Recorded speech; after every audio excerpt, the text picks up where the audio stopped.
பிரதமர் மோடி அமெரிக்க பயணத்தில் ட்ரம்புடன் நடந்த மீட்டிங்கில் மிக ஒரு அளப்பெரிய வரவேற்பு கொடுத்தாலும் இங்கு விகடன் குழுமம் வெளியிட்ட ஒரு கார்ட்டூன் மிகப்பெரிய சர்ச்சையை தமிழ்நாட்டில் கிளப்பியிருக்கிறது. ஏனென்றால் ட்ரம்ப் ஜனாதிபதி ஆனவுடன் அங்கிருந்த சட்ட விரோதமாக குடியேறிய அந்த இந்தியர்களை கைவிலங்கிட்டு அனுப்பியது போல் இங்கு பிரதமர் மோடி உட்கார்ந்திருப்பது போலவும், அதில் பிரதமர் மோடி கைவிலங்கிட்டு கால்விலங்கிட்டு இருப்பது போலவும் வெளியிட்ட அந்த கார்ட்டூன் மிகப்பெரிய சர்ச்சையை கிளப்பியிருக்கிறது. தற்பொழுது சட்ட ரீதியான நடவடிக்கை மேற்கொள்ளப்படும் என்று அமர் பிரசாத் ரெட்டி மிக காட்டமாக பிரஸ் மீட் கொடுத்துள்ளார். மேலும் தைரியம் இருந்தால் என்ற வார்த்தையும் யூஸ் பண்ணியிருக்கார் விகடன் குழுமத்திற்கு. என்ன பதில் சொல்வார்கள் விகடன் குழுமம் என்று பொறுத்திருந்து பார்ப்போம். அவர் பேசிய பேட்டி இதோ உங்கள் பார்வைக்கு. நீங்க பார்க்கலாம், திமுகவின் இந்த பட்ஜெட்டை கண்டிச்சு எல்லா ஊர்லயும் கூட்டம் போடுறாங்க. அதுக்கு துணை முதல்வர் இவங்க எல்லாம் போறாங்க அந்த இடத்துக்கு. அங்கே கூட்டம் இப்படி இருக்கு. பட்ஜெட் பாஜகவின் விளக்க கூட்டங்கள் எப்படி இருக்கு நீங்க பார்க்கலாம். எவ்வளவு தாய்மார்கள் இன்னைக்கு வந்திருந்தாங்க. இப்ப பாத்தீங்கன்னா டைம் 9:15 ஆகுது. ஆனா அத்தனை பேர் அப்படியே உட்கார்ந்து இருந்தாங்க. மக்கள் எல்லாருக்கும் தெரியுது பிரதமர் நரேந்திர மோடி அவர்களுடைய இந்த பட்ஜெட் 2025 இந்த வருடத்துக்கான பட்ஜெட் மிக சிறப்பான பட்ஜெட். திமுக எல்லாரும் அந்த சைட்ல இருக்க அத்தனை பேருமே முதலமைச்சர் முதல் கொண்டு சொல்லக்கூடிய ஒரு விஷயம், எங்களுக்கு எதுவுமே செய்யல, தமிழகத்துக்கு ஒண்ணுமே செய்யல, எங்களை வஞ்சிக்கிறாங்க. இது முற்றிலும் போய். ஏன்னா நீங்க கேட்கக்கூடிய அனைத்தையும் பிரதமர் நரேந்திர மோடி அவர்கள் உடனடியாக செஞ்சு கொடுத்துட்டு இருக்காரு. உடனடியாக நீங்க என்ன கேட்கிறீங்களோ அனைத்து. உங்களுக்கு சுலபமா சொல்லணும்னா, ஒரு 3 மாதம் முன்னாடி திடுதிருப்புன்ட்டு வேட்டி கட்டிக்கிட்டு நம்ம முதல்வர் டெல்லி போனார். என்ன காரணத்துக்காக சொல்லல. நான் போயிட்டு வந்த அப்புறமா சொன்னாரு, மெட்ரோ ரயில் ஃபேஸ் 2 அப்படியே நின்றுடுச்சு. அது மெட்ரோ ரயில் ஃபேஸ் 2 மாநில அரசாங்கம் அவங்களுடைய நிதியில செய்யக்கூடிய ஒரு விஷயம். எங்க கிட்ட நிதி இல்லை, நீங்க தான் உதவணும். எவ்வளவு கேட்டாரு? 2000 கோடி 3000 கோடி கிடையாது, 43,000 கோடி கேட்டார். 43,000 கோடியும் சிங்கிள் செக்ல சைன் பண்ணி கொடுத்தாரு பிரதமர் நரேந்திர மோடி அவர்கள். நீங்க என்னென்ன கேட்கிறீங்களோ அனைத்தையுமே. இந்தியாவிலேயே முதல் முறையாக ஒரு பிரம்மாண்டமான ஏர் ஷோ எங்க நடந்தது? தமிழகத்துல நடந்தது. இந்தியாவிலேயே முதல் முறையாக டிஃபென்ஸ் ஷோ எங்க நடந்தது? தமிழகத்துல நடந்தது. சைனாவின் அதிபர் அவர் இங்க வரும்பொழுது, இந்தியாவுக்கு வரும்பொழுது அவர் எங்க சந்தித்தார்? தமிழகத்துல சந்தித்தார். காசி தமிழ் சங்கமம் 3வது முறை நடந்து கொண்டிருக்கிறது.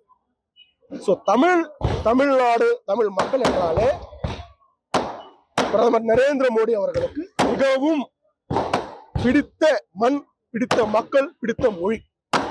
அதனால 2014 காங்கிரஸ் கவர்மெண்ட் கடைசியா அவங்க போட்ட பட்ஜெட் எவ்வளவு தெரியுமா? எவ்வளவுக்கு போட்டாங்க தெரியுமா?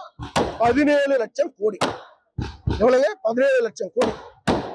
இப்ப நம்ம பட்ஜெட் போட்டிருக்கோம் 50 லட்சம் கோடி பட்ஜெட் போட்டிருக்கோம். 50 லட்சம் கோடி. அப்பனா சராசரி 3 தடவை அதிகமா இருக்கு.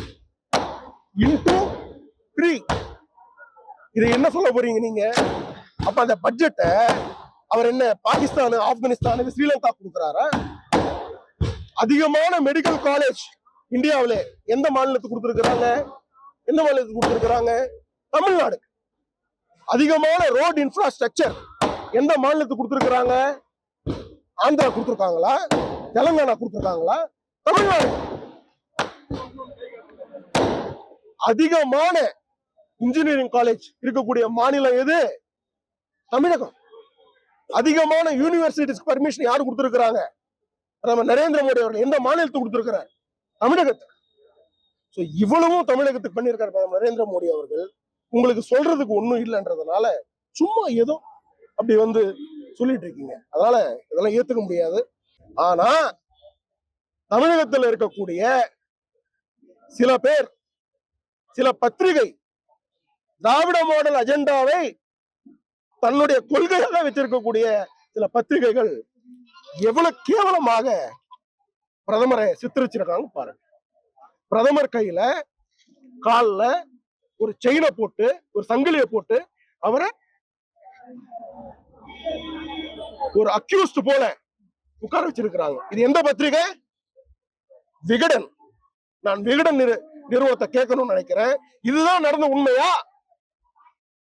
இதுதான் நடந்த உண்மையாங்க? உங்களுக்கு உண்மையிலேயே விகடன் நிறுவனத்தை கேட்கணும்னு நினைக்கிறேன். உங்களுக்கு உண்மையிலேயே தைரியம் இருந்தா இந்த இடத்துல முதல்வர் ஸ்டாலின் அவர்களையும் இங்க சோனியா காந்தியும் உட்கார வச்சா நீங்க ஒத்துப்பீங்களா? இல்ல இங்க ராகுல் காந்தியையும் இங்க அந்த சைனா அதிபரையும் இங்க உட்கார வச்சா ஒத்துப்பீங்களா? நீங்க என்னது இது? நாங்க தமிழக பாஜக சார்பில் விகடன் குழு அன்கண்டிஷனல் அப்பாலஜி சொல்லணும். ஏதோ பிரதமரை நீங்க இழிவுபடுத்தல நினைக்கிறேன். நீங்க மொத்த இந்தியர்களையும் இழிவுபடுத்திருக்கிறீங்க. தமிழகத்துல பிரதமரை இப்படியா கொச்சப்படுத்துறது? நீங்க இந்தியர்கள் இங்க எங்க இருந்தாலும் பெருமையா இருக்கிறாங்க. இன்னைக்கு நீங்க சும்மா விசா வாங்கிட்டு பத்திரிகை நம்பர்கள் ஏதாவது பக்கத்து ஒரு கண்ட்ரிக்கு போயிட்டு வாங்க. எந்த அளவுக்கு உங்களை மதிக்கிறாங்கன்னு தெரியும். எந்த அளவுக்கு இந்தியர்களை மதிக்கிறாங்கன்னு தெரியும். அந்த அளவுக்கு ஒரு மதிப்பு உருவாக்கி இருக்கக்கூடிய ஒரு பிரதமரை ஆஸ்திரேலியா பிரதமர் சொல்றாரு, யூ ஆர் தி பாஸ் அப்படின்னு. யார பிரதமரை சொல்றாரு? நம்ம நரேந்திர மோடி அவர்களை. பிரான்ஸ் பிரதமர் சொல்றாரு, you are the super pass அப்படின்றாரு. உலகமே சூப்பர் பவர் கண்ட்ரி, உலகமே பார்த்து பயப்படக்கூடிய அமெரிக்கா நாடு சொல்லுது, டொனால்ட் ட்ரம்ப் சொல்றாரு, யூ ஆர் தி கிரேட்டஸ்ட் அப்படின்னு சொல்றாரு. நீ ஜூனியர் விகடன் திமுகக்கு இப்படியா ஜாட் அடிக்கிறது? இது மிகவும் தவறு. இது மிகவும் தவறு. இதுக்கு நீங்க ஒரு அன்கண்டிஷனல் அப்பாலஜி நீங்க சொல்லணும். இனிமேல் வர காலத்துல இது போன்ற செயல்களை நீங்க செய்யக்கூடாது. இதுவே நீங்க நாங்க ஆட்சி பண்ணக்கூடிய ஊரில் நீங்க போட்டிருந்தீங்கன்னா நடக்கிறதே வேற மாதிரி இருந்துரும். I want Junior Vikatan. It's not a joke. எச்சரிக்கிறோம். இது போன்ற செயல்களை திமுக நீங்க சப்போர்ட் பண்றதா நினைச்சு இழிவுபடுத்துற வேலையை இதோட நிறுத்திக்கணும். நீங்க ஜூனியர் விகடன் போன்ற பத்திரிகைகள் அனைவரும் இது எச்சரிக்கிறேன். Don't repeat this.